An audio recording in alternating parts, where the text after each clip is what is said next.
आपल्या सर्वांचं पुन्हा एकदा माझ्या यूट्यूब चॅनल हार्दिक स्वागत। राज्य सरकारी कर्मचाऱ्यांसाठी सध्याच्या घडीची सर्वात मोठी महत्त्वाची बातमी समोर आलेली आहे।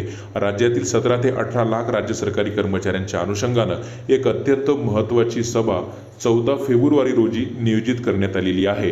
काय ती सभा आहे, काय ते परिपत्रक आहे, कोणत्या कर्मचाऱ्यांच्या संदर्भातली ही महत्त्वाची बातमी आहे, या संदर्भातला हा संपूर्ण व्हिडिओ आहे। काय संपूर्ण व्हिडिओ आहे त्यासाठी विनंती एकच की व्हिडिओ हा शेवटपर्यंत पाहावा। तसंच याआधी जर आपण आमचं यूट्यूब चॅनल सबस्क्राईब केलं नसेल तर निश्चितच चॅनलला सबस्क्राईब करा, समोरील बेल आयकॉनला सुद्धा क्लिक करा, म्हणजे नवीन व्हिडिओचे नोटिफिकेशन आपणास नियमित मिळत राहतील।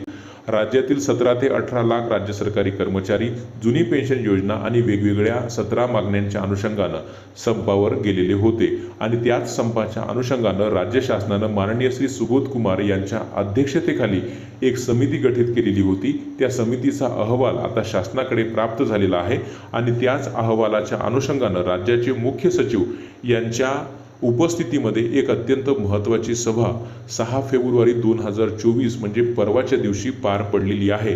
आणि या सभेला सरकारी निमसरकारी कर्मचारी शिक्षक संघटना समन्वय समितीचे प्रमुख विश्वास काटकर हे उपस्थित होते, परंतु या सभेला इतर जे काही घटक संघटना आहेत त्यांचे प्रतिनिधी उपस्थित नव्हते आणि त्या सर्वांना कालच्या मीटिंगमध्ये किंवा 6 तारखेच्या मीटिंगमध्ये झालेला जो काही अहवाल आहे, जी काही चर्चा आहे, त्या सगळ्या घटक संघटनेपर्यंत पोहोचता यावी किंवा त्यांना ती सगळी जी काही माहिती आहे त्यांना माहिती व्हावी, यासाठी एक अत्यंत महत्त्वाची सभा 14 फेब्रुवारी 2024 रोजी दुपारी 2 वाजता ठाकरसी हाऊस 3रा मजला बेलार्ड ईस्ट मुंबई येथे आयोजित करण्यात आलेली आहे।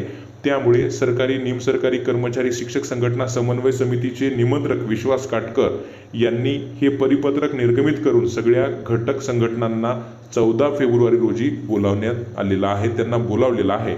त्यामुळे निश्चितच या मीटिंगमधनं जुन्या पेन्शन संदर्भातला पुढील मार्ग निश्चितच मोकळा होणार आहे असं आपल्याला म्हणता येणार आहे। रोज नवीन असेच महत्त्वपूर्ण निर्णय बातम्यांसाठी चॅनलला सबस्क्राईब करा।